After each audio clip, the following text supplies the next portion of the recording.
क्या बात है, क्या हो आई ले हिताई ने चार दिन खातिर बाकी हलवा आई ले हिताई ने चार दिन खातिर बाकी हलवा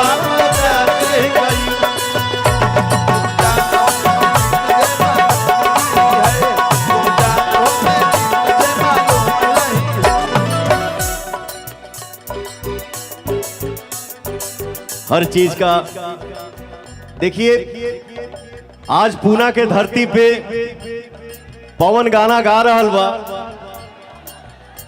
और हमारा पूरा पूर्वांचल, पूरा यूपी बिहार भाई दोस्त मेरा राजकुमार राजा बाबू, छोटे बच्चे डांस कर रहे हैं, खिलखिला रहे हैं, वाह वाह, इतने उमंग में हैं। लव यू मेरा भोजपुरी जिया, मेरा फेवरेट सॉन्ग यार। लेकिन क्या करिएगा, ये कोरोना काल में पता नहीं क्या क्या हुआ। आज वो सिंगर हमारे बीच नहीं है, वाह वाह, सही बात। लेकिन उसकी गायकी हमेशा, उसकी गायकी हमेशा जिंदा रहेगी। लव यू अजय पांडे, जहां भी रहिए भगवान आपको अपने शरण में शांति दे। वाह, क्या गाने का माहौल आया था जब रिलीज हुआ था। गांव के सुखड़िया के रही उस सहानी, देखे में भोला बाप के बड़ की खिलाड़ी, देखे में भोला बाप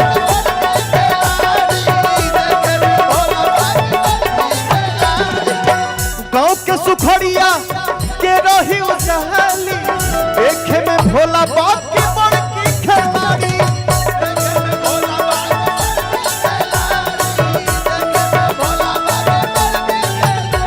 रोके ऐसन लगा के गई, रोके ऐसन लगा के गई, आइल हितई में वो 4 दिन खातिर बाकी हलवा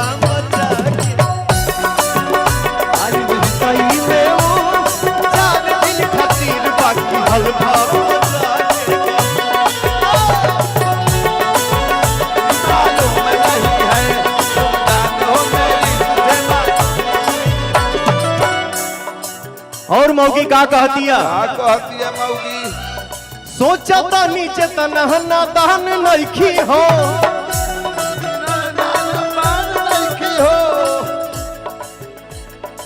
क्या है यही में से अलग अलग भाव बना भैया। एगो भाई होने से इशारा करता,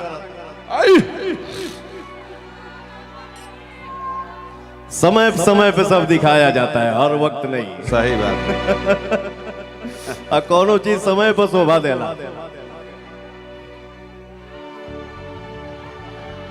अरे मेरे भाई सब जिंदाबाद, असली शेर तो आप लोग हैं।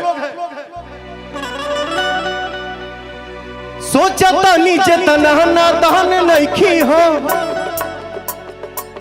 धोखा नइखी करत जानू मम्मी कसम, धोखा नहीं करत जान कसम, धोखा नहीं करत जान मम्मी कसम। सोचता नीचे तनहना दान नइखी हो, धोखा नइखी करत जानू मम्मी कसम, धोखा नहीं करत जान मम्मी कसम, धोखा नहीं करत जान मम्मी।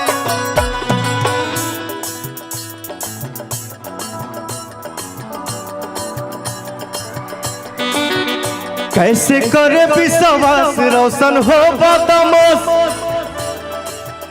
कैसे करे विश्वास रोशन हो बदमाश, पवन जिसका था डर हमको बात वही है,